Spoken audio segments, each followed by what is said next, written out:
वणक्कम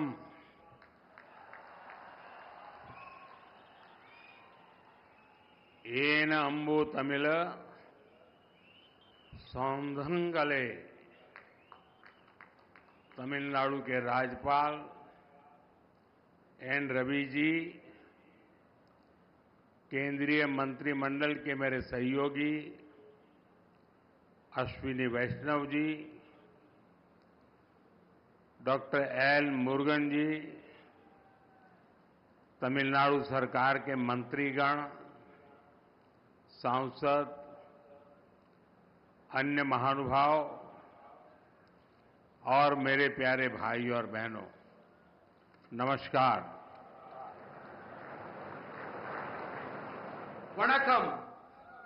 என் அன்பு தமிழ் சொந்தங்களே, தமிழ்நாட்டின் ஆளுநர் ஆர்.என். ரவி அவர்களே, மத்திய அமைச்சரவையின் என் சகாக்களான அஸ்வினி வைஷ்ணவ் அவர்களே, டாக்டர் எல் முருகன் அவர்களே, தமிழ்நாடு அரசின் அமைச்சர் பெருமக்களே, நாடாளுமன்ற உறுப்பினர்களே, சான்றோர்களே, பெரியோர்களே, என் நெஞ்சுக்கினிய அன்பு சகோதர சகோதரிகளே, वणक्कम। साथियों, आज रामनवमी का पावन पर्व है।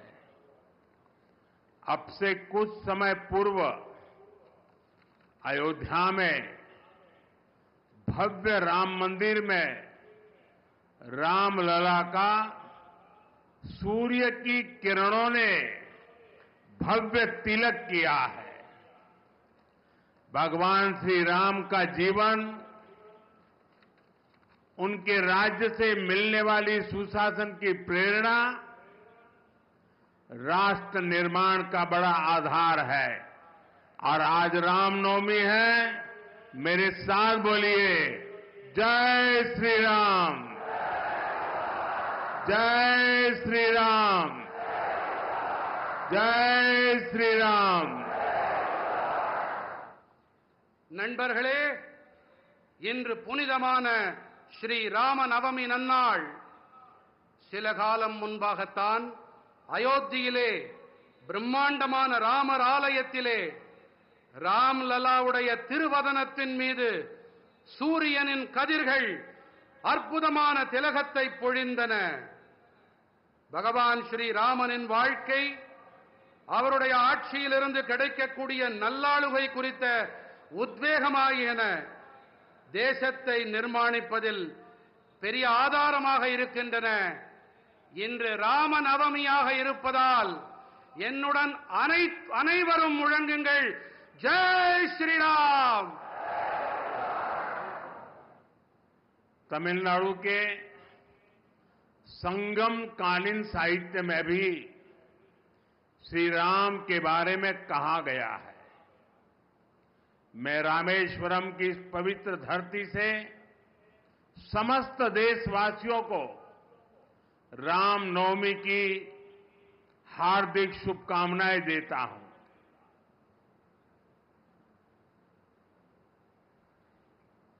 தமிழ்நாட்டின் சங்ககால இலக்கியத்திலும் கூட ஸ்ரீ ராமபிரானை பற்றி கூறப்பட்டிருக்கின்றது. நான் ராமேஸ்வரத்தின் இந்த பவித்திரமான பூமியிலே நாட்டு மக்கள் அனைவருக்கும் ஸ்ரீ ராம நவமியை ஒட்டி என் இதயபூர்வமான நல்வாழ்த்துக்களை தெரிவித்துக் கொள்ளுகிறேன். Friends, I feel blessed that I could pray at the Ramanath Swami temple today. On this special day, I got the opportunity to hand over development project worth 8,300 crore rupees. These rail and road projects will boost connectivity in Tamil Nadu. I congratulate my brothers and sisters in Tamil Nadu for these projects. நண்பர்களே, ராமநாத சுவாமி ஆலயத்தில் இன்று வழிபட்ட போது ஆசிகள் நிரம்ப பெற்றவனாய் நான் உணர்ந்தேன். இந்த விசேஷமான நாளன்று 8300 கோடி ரூபாய் மதிப்பிலான நலத்திட்டங்களை அர்ப்பணிக்கும் வாய்ப்பு எனக்கு கிடைத்தது. இந்த ரயில் மற்றும் சாலை திட்டங்கள் தமிழ்நாட்டிலே இணைப்பு திறனை வலுப்படுத்தும். இந்த திட்டங்களின் பொருட்டு தமிழ்நாட்டின் என் சகோதர சகோதரிகளுக்கு நான் என் வாழ்த்துக்களை தெரிவித்துக் கொள்ளுகிறேன். Friends, this is the land of Bharat Ratna Dr. Kalam. His life showed us that science and spirituality complement each other. Similarly, the new Pamban Bridge to Rameswaram brings technology and tradition together. நண்பர்களே, இது Bharat Ratna doctor Kalam அவர்களின் பூமி. அறிவியலும் ஆன்மீகமும் ஒன்றையொன்று நிறைவு செய்பவை என்பது அவருடைய வாழ்வு நமக்கு காட்டுகிறது. அதே போல ராமேஸ்வரத்திற்கான இந்த புதிய பாம்பன் பாலமும் கூட தொழில்நுட்பத்தையும் பாரம்பரியத்தையும் ஒன்று சேர்க்கின்றது. A town that is thousands of years old is being connected by a 21st century engineering wonder. I thank our engineers and workers for their hard work. ஆயிரக்கணக்கான ஆண்டுகள் பழமையான ஒரு நகரம் 21ஆம் நூற்றாண்டின் ஒரு பொறியியல் அற்புதத்தால் இன்று இணைக்கப்பட்டிருக்கின்றது. தங்களுடைய தீவிரமான உழைப்பிற்காக நான் நமது பொறியாளர்களுக்கு என் நன்றிகளை தெரிவித்துக் கொள்ளுகிறேன். This bridge is India's first vertical lift railway sea bridge. Big ships will be able to sail under it. Trains will also be able to travel faster on it. I just flagged off a new train service and also a ship a short while ago. Once again, I congratulate the people of Tamil Nadu for this project. இந்த பாலம்தான் இந்தியாவின் முதல் செங்குத்து தூக்கு ரயில் வழி கடல் பாலம். இதற்கடியிலே பெரிய கப்பல்களாலும் பயணத்தை மேற்கொள்ள முடியும். ரயில்கள் இதன் மீது விரைவாக பயணிக்க இயலும். நான் சற்று நேரம் முன்னதாகத்தான் ஒரு புதிய ரயில் சேவையையும் ஒரு கப்பல் பயணத்தையும் துவக்கி வைத்தேன். இந்த திட்டத்தின் பொருட்டு தமிழ்நாட்டு மக்களுக்கு நான் மீண்டும் என் நல்வாழ்த்துக்களை தெரிவித்துக் கொள்ளுகிறேன். Friends, for many decades there was a demand for this bridge.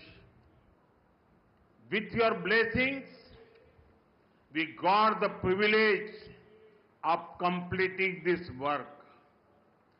Pamban Bridge supports both ease of doing business and ease of travel. It will have a positive impact on the lives of the lakhs of people.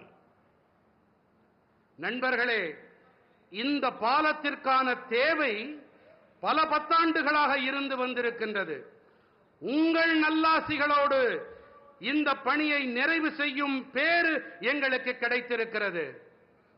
Pamban பாலம் சுலபமாக வியாபாரம் செய்தல் மற்றும் சுலபமாக பயணம் மேற்கொள்ளுதல் ஆகியவற்றுக்கு ஆதரவாக இருக்கின்றது. பல லட்சக்கணக்கான மனிதர்களின் வாழ்விலே இது ஆக்கப்பூர்வமான தாக்கத்தை ஏற்படுத்தும். The new train service will improve the connectivity from Rameswaram to Chennai and other parts of the country. This will benefit both trade and tourism in Tamil Nadu. New jobs and business opportunities will also be created for the youth.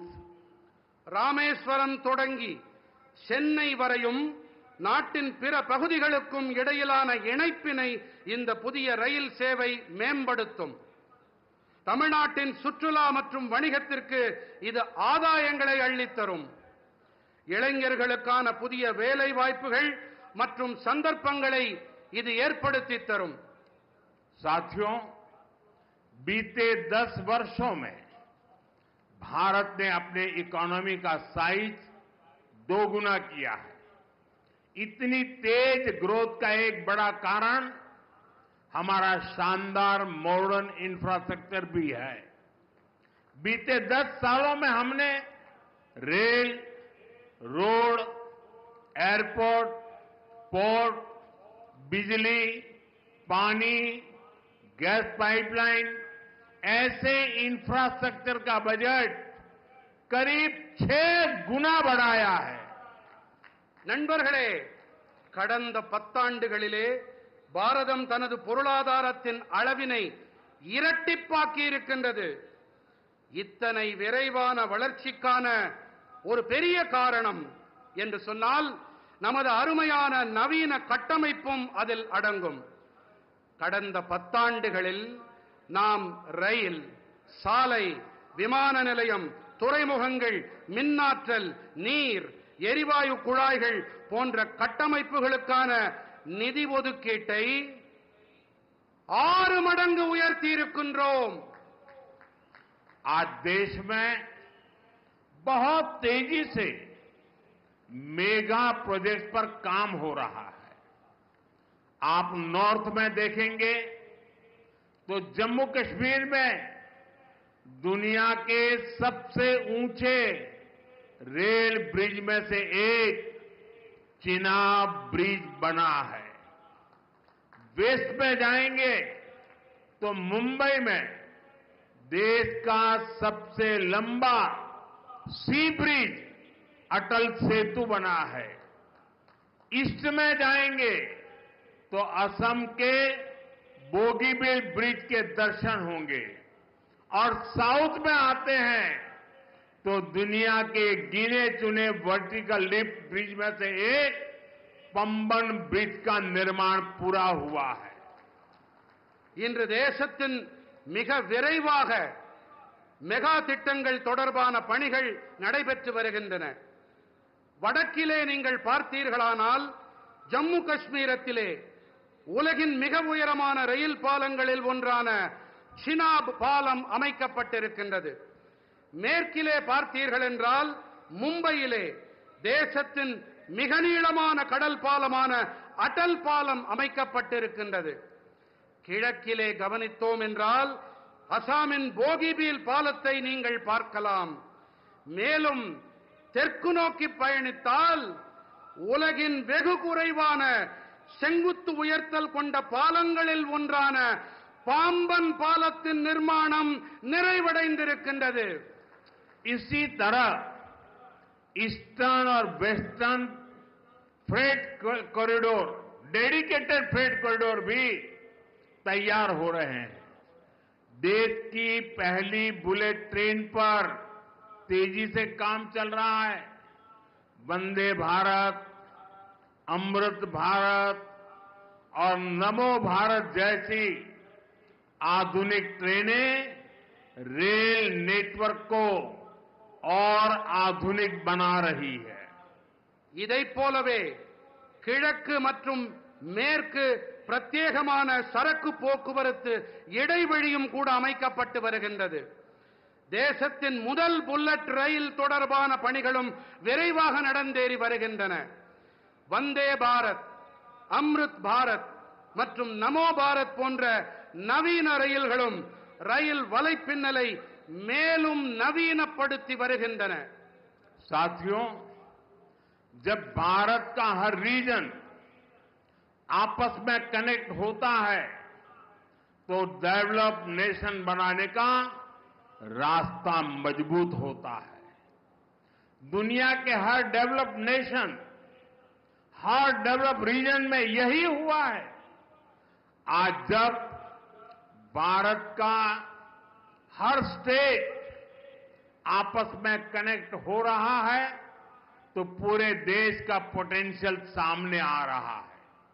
इसका benefit भी देश के हर reason को हो रहा है, हमारे तमिलनाडु को हो रहा है। நண்பர்களே, பாரதத்தின் அனைத்து பகுதிகளும் பரஸ்பர இணைப்புகள் உடையவையாக ஆகும்போது வளர்ந்த தேசமாக ஆகும் பாதை மேலும் வலுவடைகிறது. உலகின் அனைத்து வளர்ச்சியடைந்த நாடுகளில் வளர்ச்சிக்கான காரணம் இதுதான். இன்று பாரதத்தின் அனைத்து மாநிலங்களும் ஒன்றோடு ஒன்று இணைக்கப்படும் போது தேசத்தின் ஒட்டுமொத்த சாத்தியங்களும் வெளிப்படுத்தப்படுகின்றன. இவற்றின் ஆதாயங்களும் கூட தேசத்தின் அனைத்து பகுதிகளுக்கும் கிடைக்கின்றன. நமது தமிழ்நாட்டிற்கும் கிடைத்து வருகின்றது. साथियों, विकसित भारत के सफर में तमिलनाडु का बहुत बड़ा रोल है। मैं मानता हूं, तमिलनाडु का सामर्थ्य जितना ज्यादा बढ़ेगा, भारत की ग्रोथ उतनी ही तेज होगी। बीते दशक में तमिलनाडु के विकास के लिए 2014 से पहले की तुलना में 3 गुना ज्यादा पैसा सेंटर से दिया गया है। जब इंडी अलायंस की सरकार थी, डीएमके उस सरकार में विराजमान थी, तब जितना पैसा मिला उससे 3 गुना मोदी सरकार ने दिया है।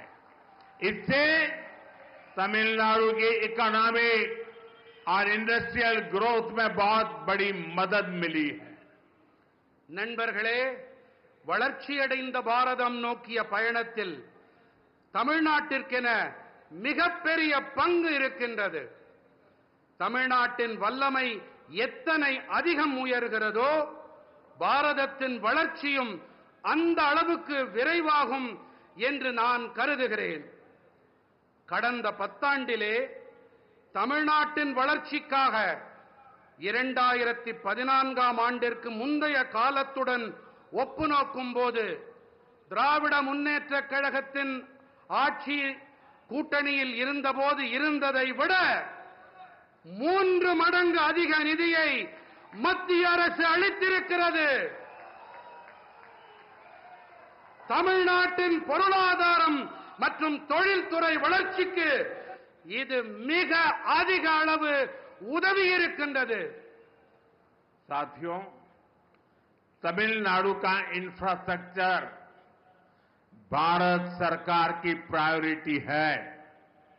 बीते 1 दशक में तमिलनाडु का रेलवे बजट 7 टाइम्स से ज्यादा इंक्रीज किया गया है। நண்பர்களே, தமிழ்நாட்டின் கட்டமைப்பு தான் பாரத அரசின் முதன்மை.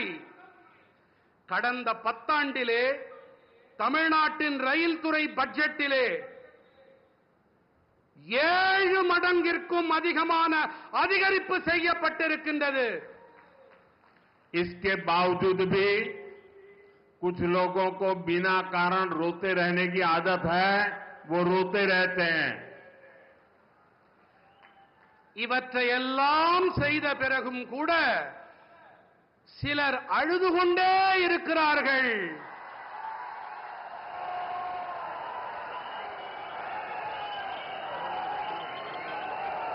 அவர்களால் அழ மட்டுமே முடியும்.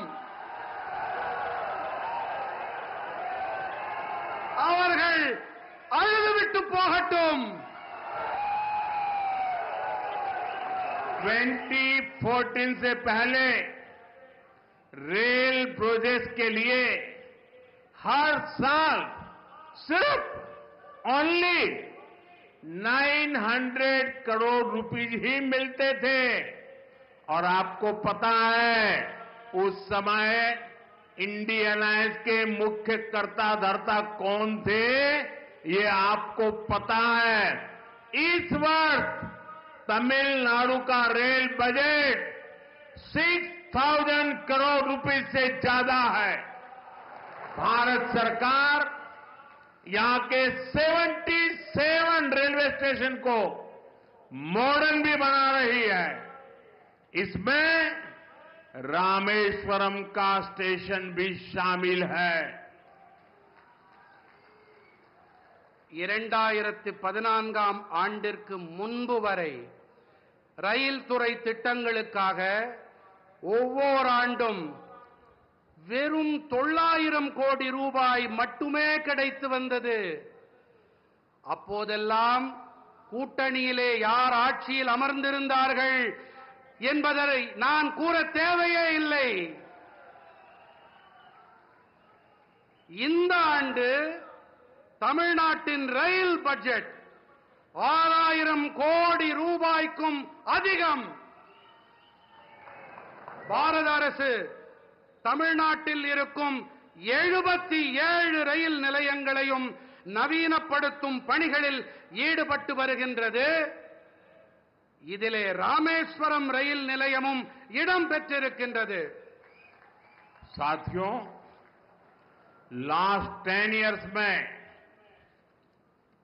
प्रधानमंत्री ग्राम सड़क योजना के तहत गांवों के रोड और हाईवे के क्षेत्र में भी बहुत सारा काम हुआ है। 2014 के बाद तमिलनाडु में केंद्र सरकार की मदद से 4000 किलोमीटर रोड्स बनी है। चेन्नई पोर्ट को कनेक्ट करने वाला एलिवेटेड कॉरिडोर शानदार इंफ्रास्ट्रक्चर का एक बेहतरीन उदाहरण बनेगा. நண்பர்களே, கடந்த 10 ஆண்டுகளிலே கிராமப்புற சாலைகள் மற்றும் நெடுஞ்சாலைகள் துறையிலே கூட ஏராளமான பணிகள் மேற்கொள்ளப்பட்டிருக்கின்றன. 2014 ஆண்டிற்கு பிறகு தமிழ்நாட்டிலே மத்திய அரசின் உதவியோடு 4000 கிலோமீட்டர் அளவுக்கு சாலைகள் போடப்பட்டிருக்கின்றன. சென்னை துறைமுகத்தை இணைக்கவல்ல உயர்த்தப்பட்ட இடைவழி அருமையான கட்டமைப்பிற்கான மேலும் ஒரு எடுத்துக்காட்டு. आज भी करीब 8000 करोड़ रुपीस के रोड प्रोजेक्ट का शिलान्यास और लोकार्पण हुआ है.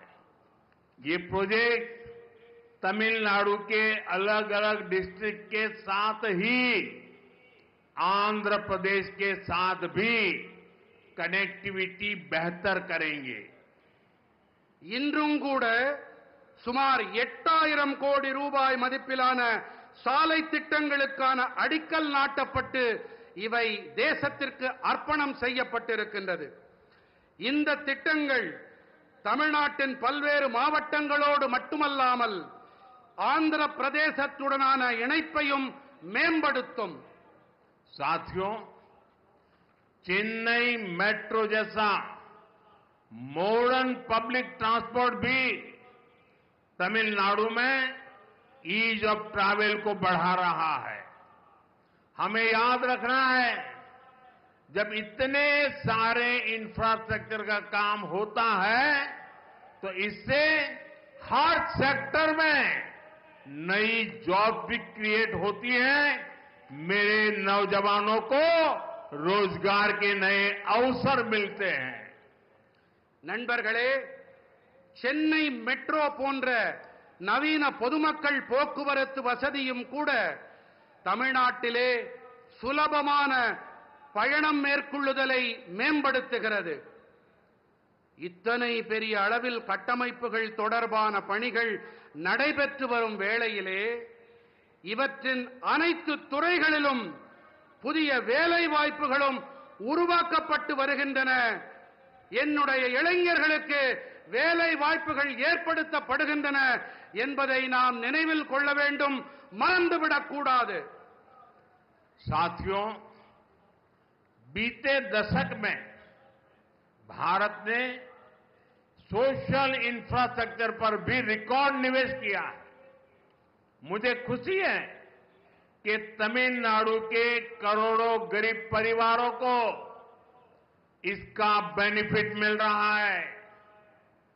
बीते 10 साल में 4 करोड़ से ज्यादा पक्के घर देश भर के गरीब परिवारों को मिले हैं और इसमें पीएम आवास योजना के तहत 12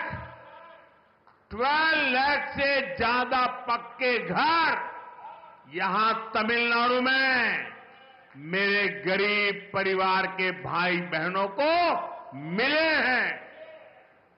நண்பர்களே, கடந்த 10 ஆண்டிலே பாரதம் சமூக கட்டமைப்பிலும் கூட சாதனை காணும் அளவுக்கு முதலீடுகளை செய்திருக்கின்றது.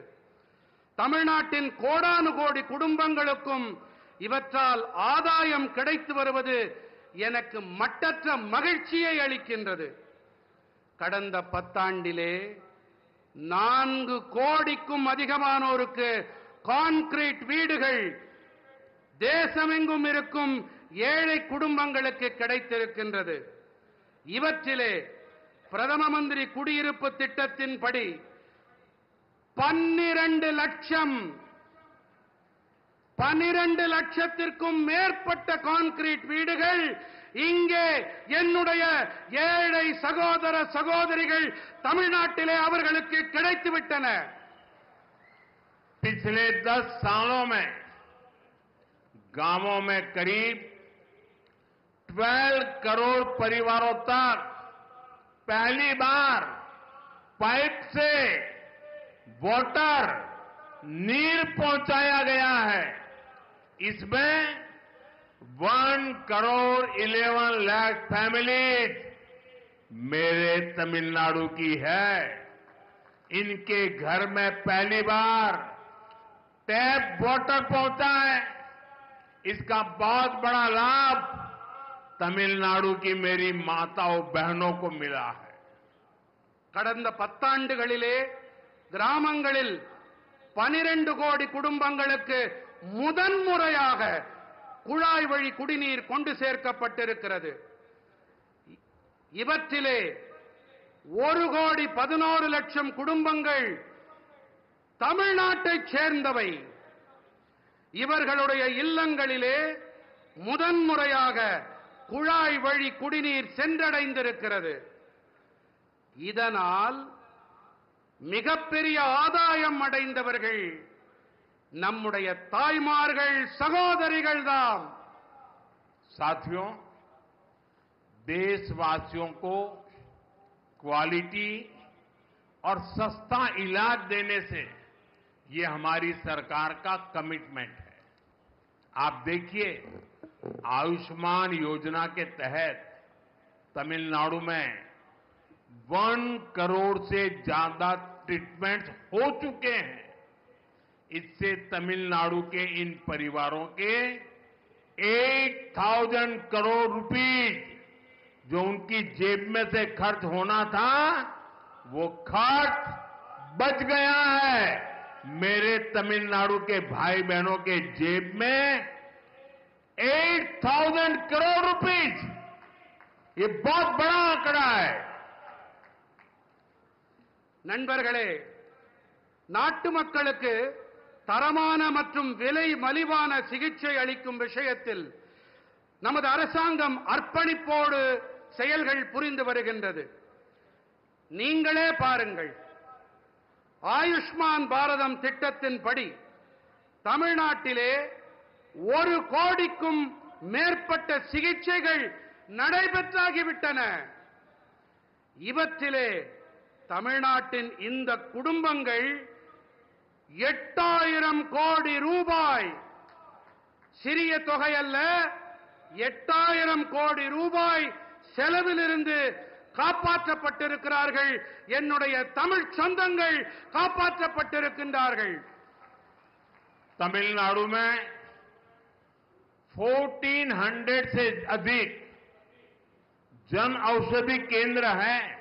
ये मैं सिर्फ तमिलनाडु का बताता हूं.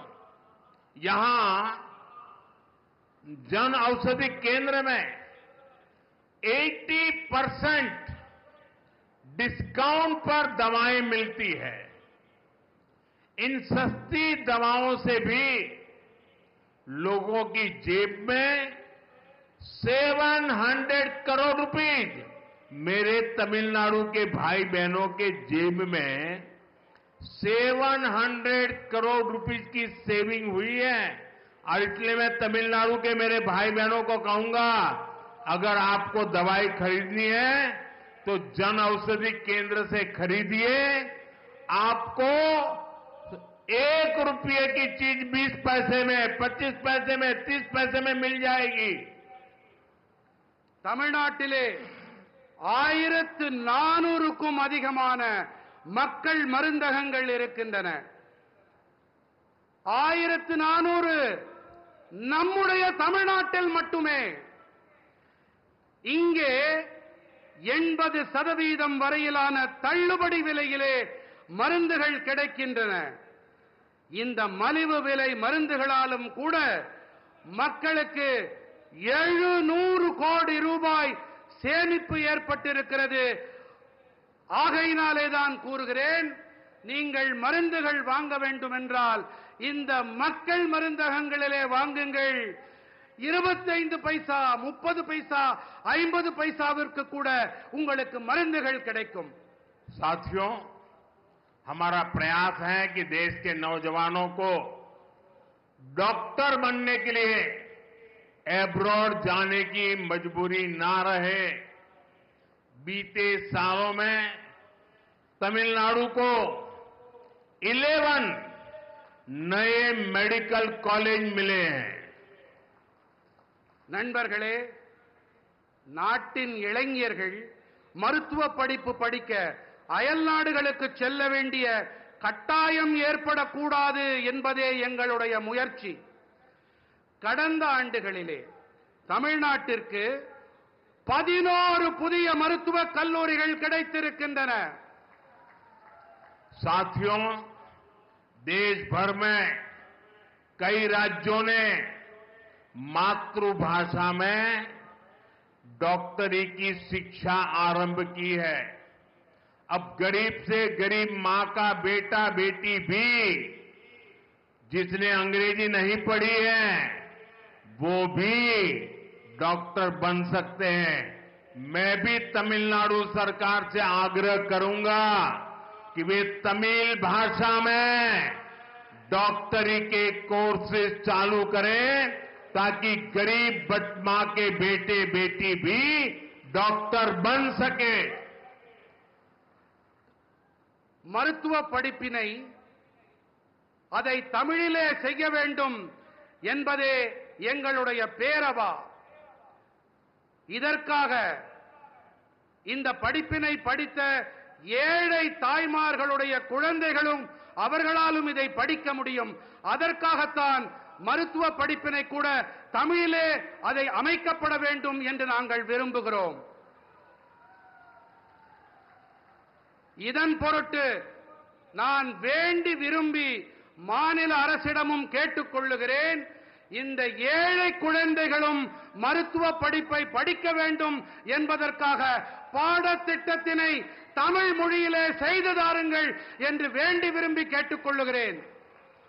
साथियों, टैक्स पेयर का दिया हर पैसा गरीब से गरीब के काम आए, यही गुड गवर्नेंस है.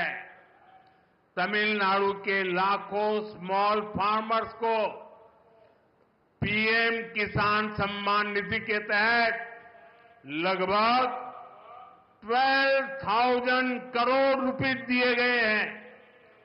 तमिलनाडु के फार्मर्स को पीएम फसल बीमा स्कीम से भी 14,800 करोड़ रुपए का क्लेम मिला है. நண்பர்களே, வரி செலுத்துபவர்கள் செலுத்தும் பணம் மிகவும் ஏழ்மையில் வாடும் மக்களுக்கு துணை வர வேண்டும். இதுதான் நல்லாளுகை. தமிழ்நாட்டின் லட்சக்கணக்கான சிறு விவசாயிகளுக்கு பிரதம மந்திரி விவசாயிகளுக்கான வருமான ஆதரவு திட்டத்தின்படி சுமார் 12,000 கோடி ரூபாய் அளிக்கப்பட்டிருக்கின்றது. தமிழ்நாட்டின் விவசாயிகளுக்கு பிரதம மந்திரி பயிர் காப்பீட்டு திட்டத்தின் வாயிலாக 14,800 கோடி ரூபாய் காப்புறுதி பணம் கோரல் நிறைவேற்றப்பட்டிருக்கிறது. साथियों, भारत की ग्रोथ में हमारी ब्लू इकोनॉमी का बहुत बड़ा रोल होने वाला है. इसमें तमिलनाडु की ताकत दुनिया देख सकती है. तमिलनाडु का हमारा फिशरीज से जुड़ा समाज बहुत मेहनती है. तमिलनाडु के फिशरीज इंफ्रास्ट्रक्चर को मजबूत करने के लिए स्टेट को जो भी मदद चाहिए वो केंद्र सरकार दे रही है. நண்பர்களே, பாரதத்தின் வளர்ச்சியில் நமது நீல பொருளாதாரத்திற்கு மிகப்பெரிய பங்கு அமைய இருக்கின்றது. இதிலே தமிழ்நாட்டின் பலத்தை உலகமே பார்த்து வியக்க இருக்கிறது. தமிழ்நாட்டின் நம்முடைய மீனவ சமூகம் மிகவும் கடினமாக உழைக்கக்கூடிய ஒரு சமூகமாகும். தமிழ்நாட்டின் மீன்வளத்துறை கட்டமைப்பினை வலுப்படுத்த வேண்டி மாநிலத்திற்கு தேவையான உதவிகள் அனைத்தையும் மத்திய அரசு அளித்து வருகின்றது. पिछले 5 साल में पीएम मत्स्य संपदा स्कीम के तहत भी तमिलनाडु को करोड़ों रुपए मिले हैं. हमारी कोशिश यही है कि मछुआरों को ज्यादा फैसिलिटीज मिले, आधुनिक सुविधाएं मिले, चाहे सीवीड पार्क हो या फिर फिशिंग हार्बर और लैंडिंग सेंटर हो. केंद्र सरकार यहां सैकड़ों करोड़ रुपए इन्वेस्ट कर रही है. கடந்த 5 ஆண்டுகளிலே பிரதம மந்திரி மீன்வள திட்டங்களின்படி தமிழ்நாட்டிற்கு கோடிக்கணக்கான ரூபாய் நிதியாக வழங்கப்பட்டிருக்கிறது. அதிகபட்ச நவீன வசதிகள் நமது மீனவர்களுக்கு வழங்கப்பட வேண்டும் என்பதே நம்முடைய முயற்சியாக இருக்கிறது. அது கடற்பாசி பூங்காவாகட்டும், மீன்பிடி துறைமுகமாகட்டும், படகுத்துறையாகட்டும், மத்திய அரசு இங்கே பல நூற்றுக்கணக்கான கோடி ரூபாயை முதலீடு செய்து வருகின்றது. हमें आपकी रक्षा सुरक्षा की भी चिंता है. भारत सरकार फिशरमैन के हर संकट में उनके साथ खड़ी है. भारत सरकार के प्रयासों से बीते 10 साल में 3,700 से ज्यादा फिशरमैन श्रीलंका से वापस लौटे हैं. इनमें से 600 से अधिक फिशरमैन तो पिछले 1 साल में फ्री हुए हैं. और आपको याद होगा, कुछ हमारे मछुआरा साथियों को फांसी की सजा हुई थी. उनको भी हम जिंदा भारत लौट करके ला करके उनके परिवार को सुपुर्द किया है. நமது பாதுகாப்பு தொடர்பான அக்கறையும் நமக்கு இருக்கிறது. பாரத அரசு மீனவர்களின் அனைத்து சங்கட காலங்களிலும் அவர்களுக்கு தோளோடு தோள் கொடுத்து வந்திருக்கின்றது. பாரத அரசின் முயற்சிகள் காரணமாக கடந்த 10 ஆண்டுகளில் மட்டும் 3,700க்கும் மேற்பட்ட மீனவர்கள் இலங்கையிலிருந்து மீட்டுக் கொண்டு வரப்பட்டிருக்கின்றார்கள். இவர்களிலே 600க்கும் அதிகமான மீனவர்கள் மட்டும் கடந்த ஓராண்டிலே மீட்டுக் கொண்டு வரப்பட்டிருக்கின்றார்கள்.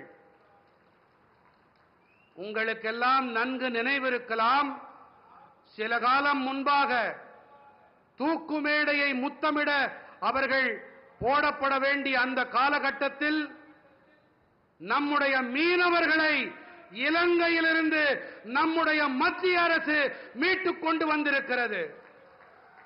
साथियों, आज दुनिया में भारत के प्रति आकर्षण बढ़ा है। लोग भारत को जानना चाहते हैं, भारत को समझना चाहते हैं। इसमें भारत के कल्चर का, हमारी सॉफ्ट पावर का भी बड़ा रोल है। तमिल लैंग्वेज और हेरिटेज दुनिया के कोने कोने तक पहुंचे, इसके लिए भी सरकार लगातार कोशिश कर रही है। நண்பர்களே, இன்று உலகில் பாரதம் அனைவரையும் ஈர்க்கும் மையமாக மாறியிருக்கிறது. மக்கள் பாரதம் பற்றி தெரிந்து கொள்ள ஆசைப்படுகிறார்கள், புரிந்து கொள்ள விழைகிறார்கள். இதிலே பாரதத்தின் கலாச்சாரம் நம்முடைய மென் சக்திக்கு மிகப்பெரிய பங்கு இருக்கின்றது. தமிழ் மொழி மற்றும் மரபு உலகின் அனைத்து இடங்களுக்கும் சென்று சேர வேண்டும். இதற்காக அரசாங்கம் தொடர்ந்து முயற்சிகளை மேற்கொண்டு வருகின்றது. मैं तो कभी कभी हैरान हो जाता हूं, तमिलनाडु के कुछ नेताओं की चिट्ठियां जब मेरे पास आती हैं, कभी भी कोई नेता तमिल भाषी में सिग्नेचर नहीं करता है। अरे तमिल का गौरव हो, मैं सबसे कहूंगा कम से कम तमिल भाषा में अपनी सिग्नेचर तो करो। வழக்கமாக எனக்கு தமிழ்நாட்டிலிருந்து சில தலைவர்கள் கடிதங்கள் எழுதுவதுண்டு, மடல்கள் எழுதுவதுண்டு. அந்த கடிதங்களிலே எனக்கு மிகப்பெரிய ஆச்சரியத்தை ஏற்படுத்தக்கூடிய விஷயம் என்னவென்றால், கடிதம் என்னமோ ஆங்கிலத்திலே இருக்கிறது, ஆனால் கையெழுத்தும் ஆங்கிலத்திலேயே இருக்கிறது. குறைந்தபட்சம் கையெழுத்தையாவது தமிழ் மொழியிலே போடக்கூடாதா என்று நான் வியப்பதுண்டு. मैं मानता हूं कि 21st सेंचुरी में इस ग्रेट ट्रेडिशन को हमें और आगे ले जाना है। मुझे विश्वास है कि रामेश्वरम और तमिलनाडु की ये धरती हमें ऐसे ही निरंतर नई ऊर्जा देती रहेगी, नई प्रेरणा देती रहेगी. நண்பர்களே, இந்த 21ஆம் நூற்றாண்டில் நாம் இந்த மகத்தான பாரம்பரியத்தை மேலும் முன்னெடுத்துச் செல்ல வேண்டும் என்பதே என் உறுதியான கருத்து. ராமேஸ்வரம் மற்றும் தமிழ்நாட்டின் இந்த மண் இன்று போல என்றும் தொடர்ந்து புதிய சக்தியை அளித்து வரும், புதிய உள்ளெழுச்சியை அளித்து வரும் என்பதில் எனக்கு எள்ளளவும் ஐயமில்லை. और आज भी देखिए कितना सुभग संयोग है, रामनवमी का पवित्र दिवस है, रामेश्वरम की धरती है, और यहां पर जिस पन्नम बीच का आज उद्घाटन हुआ, 100 साल पहले जो पुराना ब्रिज था उसको बनाने वाला व्यक्ति गुजरात में जन्म लिया था, और आज 100 साल के बाद उसका नया ब्रिज बनाने का उद्घाटन करने का बाद भी उस व्यक्ति को मिला है जो भी गुजरात में पैदा हुआ है. நண்பர்களே, இன்று மிகவும் பவித்திரமான புனிதமான ஒரு நன்னாள். உங்களுக்கு எல்லாம் தெரியும், ராமநவமி. இங்கே இந்த பவித்திரமான இடத்திலே நாம் பாம்பன் பாலத்தை சில காலம் முன்பாகத்தான் அதை துவக்கி வைத்தோம். ஒரு ஆச்சரியமான தற்செயல் நிகழ்வு என்றுதான் சொல்ல வேண்டும்.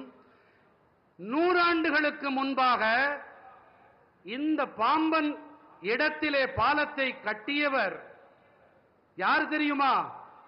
அவர் ஒரு குஜராத்தி.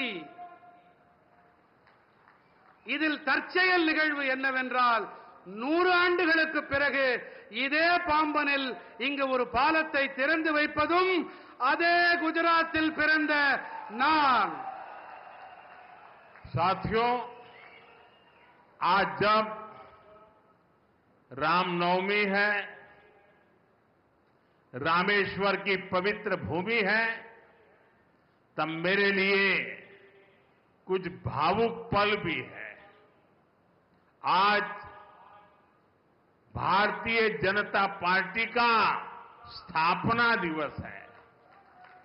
सशक्त, समृद्ध और विकसित भारत के जिस लक्ष्य को लेकर के हम चल रहे हैं, उसमें बीजेपी के हर एक कार्यकर्ता का परिश्रम है. 3-3, 4-4 पीढ़ियां मां भारती के जय जयकार के लिए खप गई है. मेरे लिए गर्व की बात है कि भारतीय जनता पार्टी के उस विचार ने, भारतीय जनता पार्टी के लाखों कार्यकर्ताओं के परिश्रम ने आज हमें देश की सेवा करने का अवसर दिया है. आज देश के लोग बीजेपी सरकारों की गुड गवर्नेंस देख रहे हैं, राष्ट्रहित में लिए जा रहे हैं वो निर्णय देख रहे हैं और हर हिंदुस्तानी का सीना चौड़ा हो रहा है. நண்பர்களே, இந்த புனிதமான ராமேஸ்வரம் பூமியிலே ராம நவமி நன்னாளிலே எனக்கு ஒரு உணர்ச்சி வயப்பட்ட ஒரு சூழ்நிலை என் மனதில் நிலவுகிறது. இன்று பாரதிய ஜனதா கட்சியின் நிறுவன நாளும் கூட.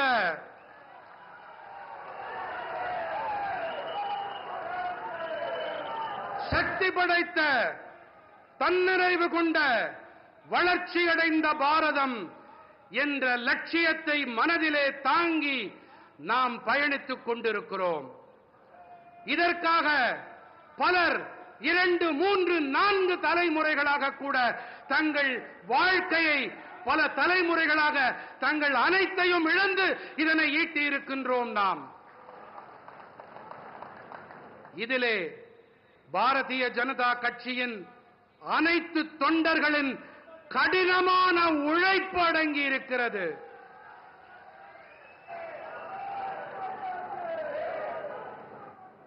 ஆகையினால்தான் இன்று நாட்டு மக்களுக்கு நல்லாட்சி வழங்கக்கூடிய ஒரு சந்தர்ப்பத்தை இந்த தேசத்து மக்கள் நமக்கு அளித்திருக்கின்றார்கள். இன்று நாட்டு மக்கள் அனைவரும் பாரதிய ஜனதா கட்சியின் நல்லாளுகையை கவனித்து வருகிறார்கள். தேசத்தின் நலன்களின் பொருட்டு மேற்கொள்ளப்பட்டு வரும் தீர்மானங்களை உற்று நோக்கிக் கொண்டிருக்கின்றார்கள். देश के हर राज्य, हर कोने में जिस तरह बीजेपी के कार्यकर्ता जमीन से जुड़कर कार्य करते हैं, गरीबों की सेवा करते हैं, वो देखकर मुझे गर्व होता है. मैं भारतीय जनता पार्टी के करोड़ों कार्यकर्ताओं का आभार व्यक्त करता